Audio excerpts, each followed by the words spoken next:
Lopez of Riverside. His professional record is 38-8. He's scheduled to fight on the Thurman Barrios undercard February 5th in Las Vegas.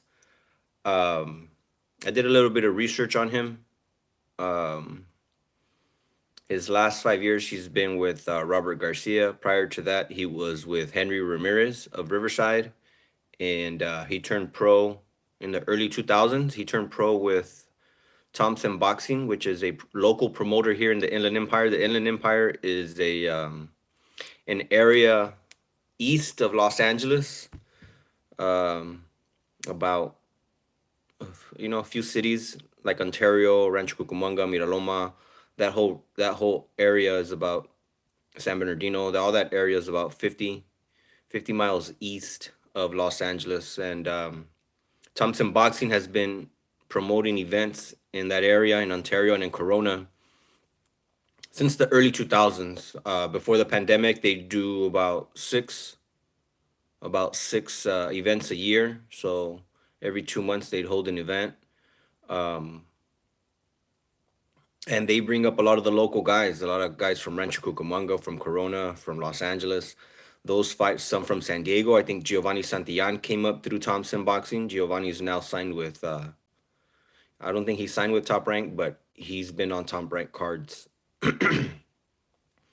Other fighters that came out of there, the biggest name I think out of Thompson Boxing is probably Timothy Bradley. Um, so some world champions that have come out of there. A current ex world champion that is with them right now is Daniel Roman, who fights, I believe, at super bantamweight 122. Um, he's with Thompson Boxing, so that's where Josesito started. He started in the early 2000s. Like a normal fighter, he had lots of fights in this first year. In the first 2 years, I think 12 fights in the first 2 years. He took a loss in a four-rounder fight. No big deal. Um, Progressed to six and to eight, and then very rapidly got to 10 rounders and fought a few 10 rounders, four or five. He fought four or five 10 rounders, and and then his career kind of plateaued. And I kind of want to ask him next time I run into him there at RGBA, what happened there, because once you get to 10 rounder fights, usually you get a huge opportunity for a title eliminator, or you start getting ranked. And that's a question I have for him, because he's been a pro now for he's 18, 19 years right now. Um, he turned pro in 2003, so we'll see. He's scheduled to fight next month. He's been at 147 for a while. Um, and then he reached this part of his career where he uh, he got three pretty lucrative fights. He fought Jesse Vargas, I think, was the first one, and then he had the huge upset against a Golden Boy fighter who was supposed to be the next big thing, Victor Ortiz, and he upset Victor Ortiz, and that's what earned him the right to fight Canelo Alvarez. Canelo back in 2012, 2012, I think, something like that. So I just wanted to come on here and talk a little bit about his career. And in 2016, he made the transition from Henry Ramirez to train with Robert Garcia, and it's kind of like the third chapter. He's had such a long career, almost 20 years. I feel like it's the third section or chapter of his boxing career. Um, since he's been with Robert, he fought Todd Manuel, Saul Corral, Miguel Cruz. Miguel Cruz was an undefeated fighter, and Josecito traveled to El Paso, Texas, and Miguel Cruz was a 17-0 at the time. And Josecito defeated him, and that earned him the spot to fight Keith Thurman. Keith Thurman was a big deal because it was for a title. Keith Thurman was champion at the time, and Josesito Lopez. That fight was in New York, and there was a lot going on with with Robert Garcia at the time. He had a really busy schedule, and he had that fight with Keith Thurman. He had his daughter's quinceañera scheduled on that same weekend. He had Virgil and Joshua scheduled to fight in Texas, I believe in Houston, on a Jaime Munguia undercard, and Misael Rodriguez was fighting in Mexico. So when you have a team that big, then you have to make some pretty tough decisions. Ultimately, Robert rescheduled the date of his daughter's quinceañera, and he was able to help his dad because his dad had announced to the team that everybody, the family, should stay back, and that he was the one that was gonna go help Josesito and be his corner for the Keith Thurman fight in New York. And that decision was made right around New Year's time, and he announced that at a family event, and then that kind of stayed the ultimate decision until fight weekend, and Robert was able to make some arrangements to change the dates for his daughter's event, and he got on a. I think he asked for a flight like literally that Friday to be in New York for Saturday for Josesito's fight. Josesito and the Big G were in. Robert and Big G were in his corner for his fight versus Keith Thurman. A very, very, some people say lopsided. There was a very competitive seventh round where even Keith Thurman has given interviews and said he could feel his neck snapping back just from the punches that Josesito was landing on him. He was close to getting him out of there in the seventh, or at least knocking him down. Um, Keith Thurman was able to weather the storm in the seventh and then continue the fight all the way to the 12th. So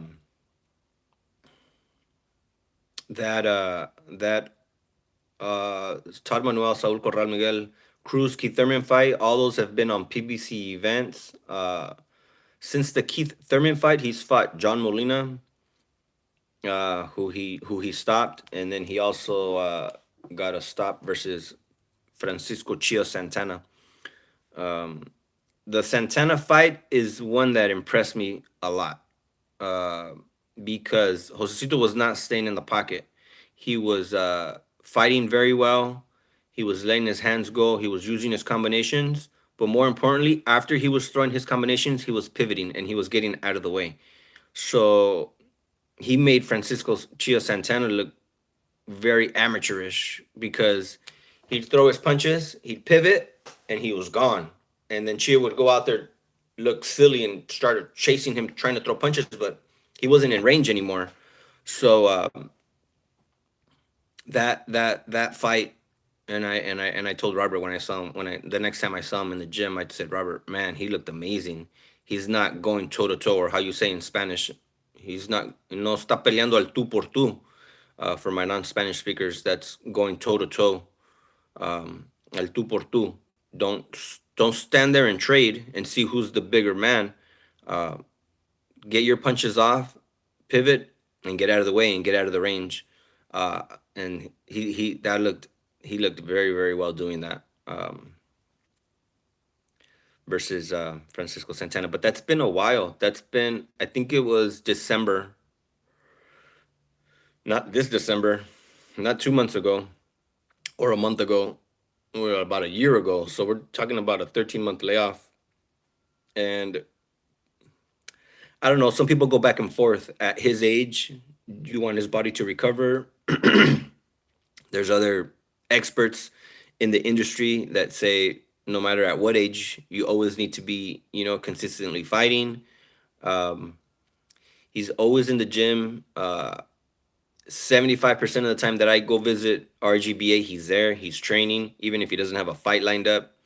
Last time I was out, well, a few times ago that I was out there, he was helping Virgil Ortiz. Virgil had probably 3 or 4 sparring partners lined up in his preparation for Igis Kavalasquez. It might not have been the Igis prep. It might have been the Maurice Hooker prep. And um, Virgil had several fighters, and then I think for about the 11th and the 12th round of sparring, he brought in Josesito Lopez. I don't think I got to stay for it. Usually the sparring goes a little bit further than the time that I'm able to be there, which is So I don't think I got to see it, but I knew I heard who he was sparring, so I knew from when I got there who what was gonna go down, what the schedule was like. Um, the main event is Keith Thurman versus Mario Barrios. Um, Barrios is coming off of the loss versus Gervonta Tank Davis, so he's been out of the ring for a while. Uh, Keith Thurman has also had a very very long layoff. His last fight, I'm assuming, was the Pacquiao fight. No, yeah, yeah. His last fight was the Pacquiao fight in July of 2019, so a year and a half ago. Barrios' last fight was versus Tank last year in the summer in Atlanta, Georgia, if I'm not mistaken. So Barrios is 26-1. Keith Thurman is 29-1. They're fighting in Las Vegas on a Fox pay-per-view. A lot of people think that that's not a pay-per-view worthy event, but I'm not going to get into that. If you like it, buy it. If not, don't buy it. If you're into boxing, buy a ticket. Travel if you can. Well, I wouldn't say travel now. We're in the middle of a huge outbreak during the of COVID-19 with this new Omicron. So we'll see. Luis Neri has been announced on the undercard, 31-1. He just lost his last fight versus Brandon Figueroa, if I'm thinking correctly. He's fighting Carlos Castro, a guy from Arizona, who's 27-0. And his last fight, he got a 10-round knockout over Oscar Escandon on the undercard of Pacquiao versus Ugas. So Carlos Castro, 27-0 versus Luis Neri, 31-1. Josesito Lopez, 38-8 versus Abel Ramos, 27-4 with 2 draws. Abel Ramos is from Casa Grande, Arizona. We talked about Josesito a little bit. And then Leo Santa Cruz, 37-2-1. His last bout, he was stopped in the 6th round by Tank. Keenan Cabrajal is his opponent, also from Phoenix, Arizona, 23-2-1. His last bout was in November, and he was stopped in the 4th round. So this is like a little get-back fight for Leo Santa Cruz. His opponent was stopped in the 4th in his last bout. So by a guy who was 12-6-2, Figueroa Bonilla.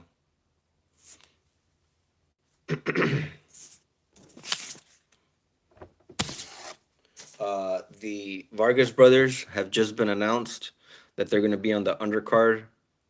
Fernando Vargas Jr., who's a middleweight, will be on the card. Amado el Malvado, featherweight, has also been announced to be on the card. So good for them. They're starting to stack this card a little bit heavy. We'll see how it does on the Fox pay-per-view, even though, do we ever really get the numbers of pay-per-view events and how successful they were? I don't know. But I'm excited about it. This is the first time I applied for a credential. I've never applied for a credential before. So I filled out the paperwork online to cover it as a media.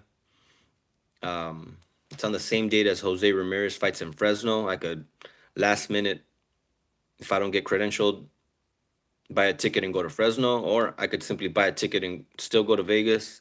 We'll see how it goes. I've heard a lot of things back and forth about what it takes to get credentialed. I've heard a lot of people